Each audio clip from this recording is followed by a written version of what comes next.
आज ही Doubtnut app download करें। Doubtnut पर होगा अब आपके सभी मैथ्स, केमिस्ट्री, फिजिक्स और बायोलॉजी डाउट्स का सफाया।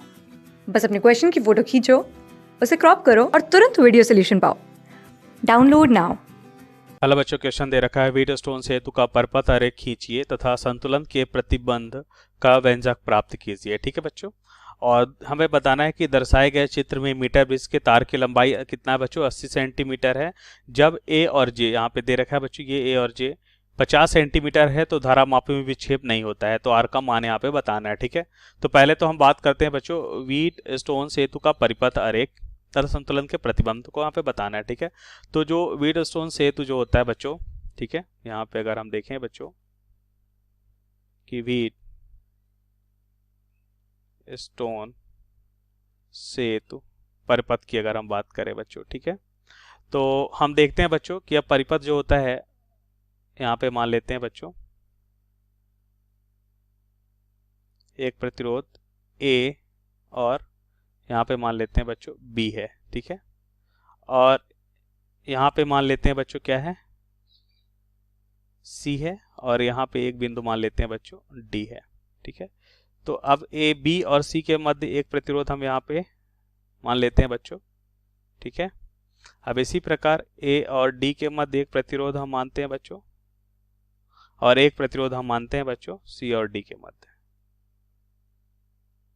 ठीक है, ये C और D हो गया। अब क्या हो रहा है,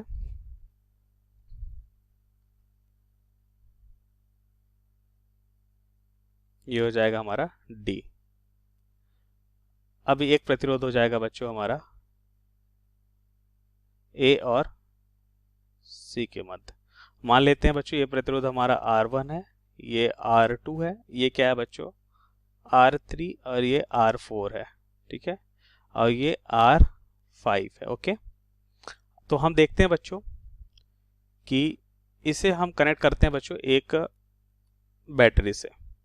ठीक है, इसे हम कनेक्ट करते हैं बच्चों एक बैटरी से।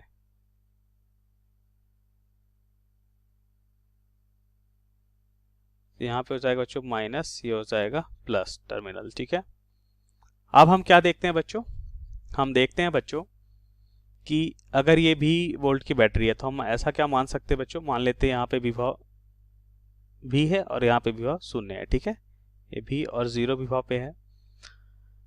अब यहाँ पे हम देखते हैं बच्चों कि हम यहाँ पे सबसे पहले मानते हैं कि माना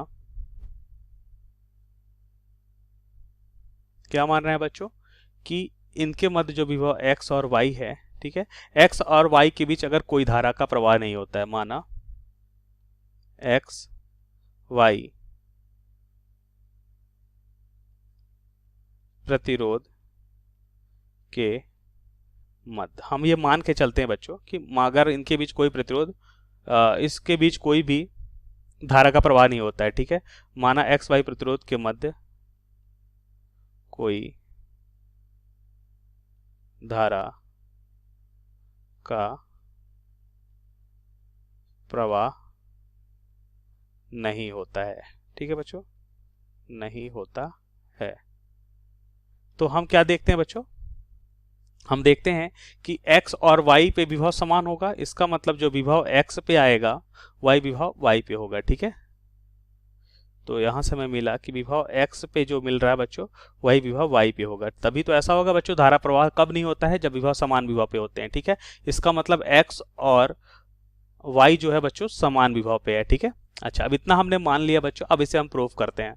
तो हम देखते हैं बच्चों कि इसमें इनसे अगर बैटरी से अगर I धारा निकल रही बच्चों, तो इसमें मान लेते हैं बच्चों I1 धारा आएगी, इसमें I2 धारा आएगी। ठीक है, अब इसमें अगर कोई धारा का प्रवाह नहीं होता है, ठीक है, अगर इसमें हम देखते हैं बच्चों कि कोई धारा का प्रवाह नहीं होता है। ठीक है, तो ये धारा आसानी से I1 इधर निकल आएगी और I2 इधर आ जाएगी बच्चों, और दोनों मिलके फिर I धारा इसमें आ जाएगी। ठीक है, तो हम देखते हैं बच्चों कि यहाँ पे विभव क्या मिल रहा है, हम अब ये वैल्यू यहाँ पे लिख लेते हैं बच्चों कि विभव देखिए किसके बच्चों, A और B के मध्य जो मिलेगा वो बराबर हो जाएगा I, इसमें बहने वाली धारा I मतलब I1 और इनके मध्य प्रतिरोध मतलब R1। ठीक है, अब ये विभव क्या है बच्चों, V माइनस X मान लेते हैं। ठीक है, तो ये बराबर हो जाएगा बच्चों, अब इन दोनों विभव को हम मान लेते हैं बच्चों x, ठीक है, ओके।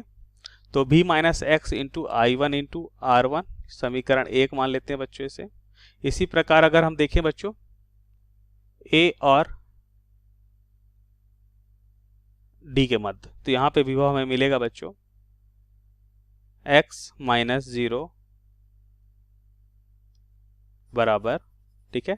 अब विभव में जो अंतर होगा बच्चों कितना होगा, यहाँ पे x माइनस 0 बराबर, इसमें बहने वाली धारा कितनी है बच्चों, I1 इंटू R3, इसको समीकरण 2 मान लेते हैं बच्चों।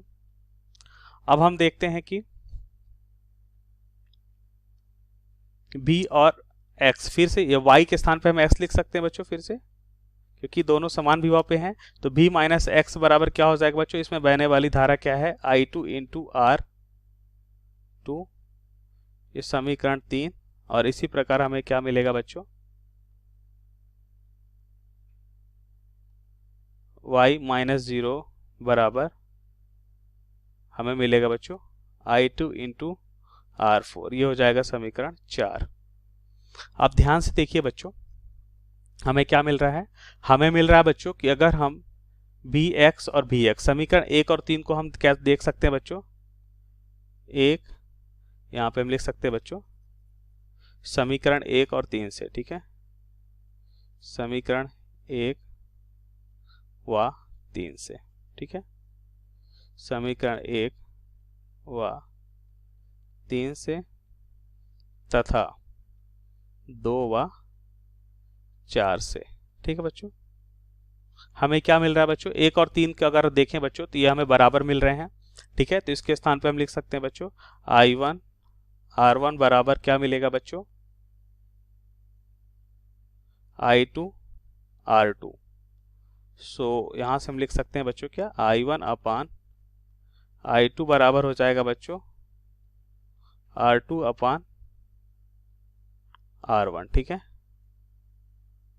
ये हो जाएगा बच्चों R2 अपान R1।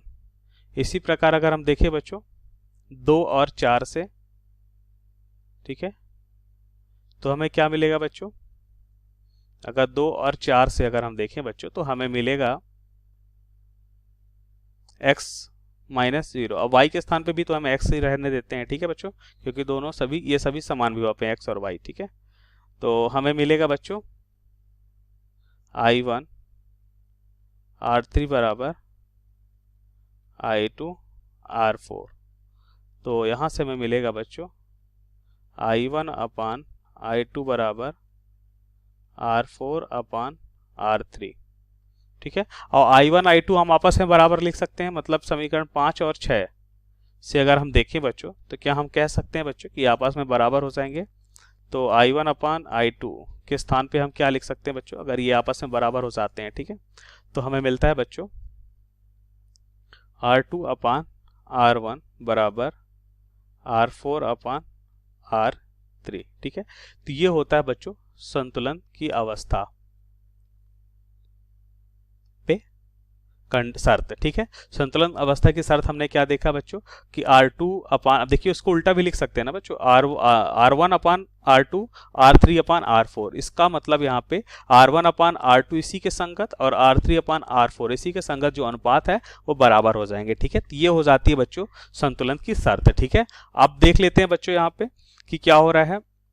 अब यहाँ पे दिखाई दे रहा है बच्चों कि ये हमारी इसकी लंबाई जो है 80 सेंटीमीटर है, ठीक है। और ये संतुलित कितनी लंबाई पे हो जाता है बच्चों, मान लेते हैं इसकी लंबाई L1 है, तो ये दे रखा है बच्चों 50 सेंटीमीटर। तो ये लंबाई कितनी हो जाएगी बच्चों, ये हो जाएगी L2 30 सेंटीमीटर, ठीक है, ओके। अब हमें पता है बच्चों संतुलन की अवस्था में इसमें धारा का प्रवाह नहीं होता। अगर इसमें धारा का प्रवाह नहीं होता है तो बिल्कुल सिंपल हो गया बच्चों ये कि इसका भी कुछ ना कुछ प्रतिरोध होगा, ठीक है, और इसका भी कुछ ना कुछ प्रतिरोध होगा, ठीक है। तो व्हीटस्टोन संतुलन की तरह ये कार्य करेगा बच्चों।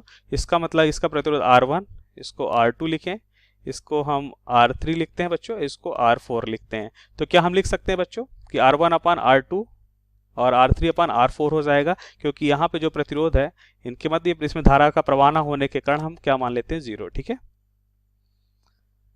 तो वेट और स्ट्रेन संतुलन की स्थिति में हम लिख लेते हैं बच्चों, क्वेश्चन को यहाँ पे सॉल्व करते हैं, ठीक है।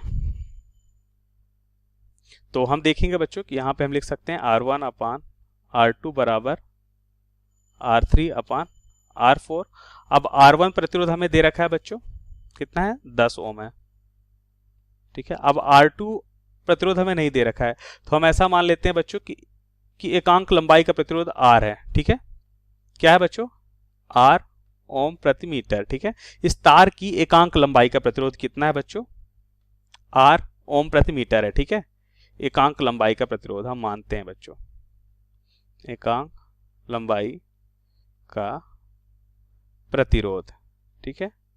तो अब किस लंबाई की बात कर रहे हैं बच्चों, L1 लंबाई का प्रतिरोध क्या हो जाएगा बच्चों, R2 की अगर बात करें तो ये R इंटू L1 हो जाएगा, ठीक है। तो क्या हो जाएगा बच्चों, R इंटू L1, और L1 हमें दे रखा है बच्चों 50 सेंटीमीटर है, ठीक है।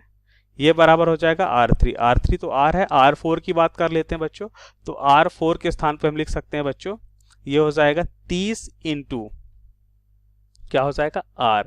तो एकांक लंबाई का प्रतिरोध तुम्हें पता है बच्चों R है, 30 सेंटीमीटर का गुणा करते हैं बच्चों, तो हमें उस लंबाई का क्या मिल जाएगा, प्रतिरोध मिल जाएगा, ठीक है। तो इन तारों का प्रतिरोध हमने यहाँ पे निकाला, ये R से R कैंसिल हो जाएगा। R का मान कितना आएगा बच्चों, R बराबर हो जाएगा बच्चों, ये 0 से 0 कैंसिल हो जाएगा, यहाँ पे आ जाएगा बच्चों 30/5 बचेगा, ठीक है। तो R बराबर हो जाएगा 5 × 30 6 ओम।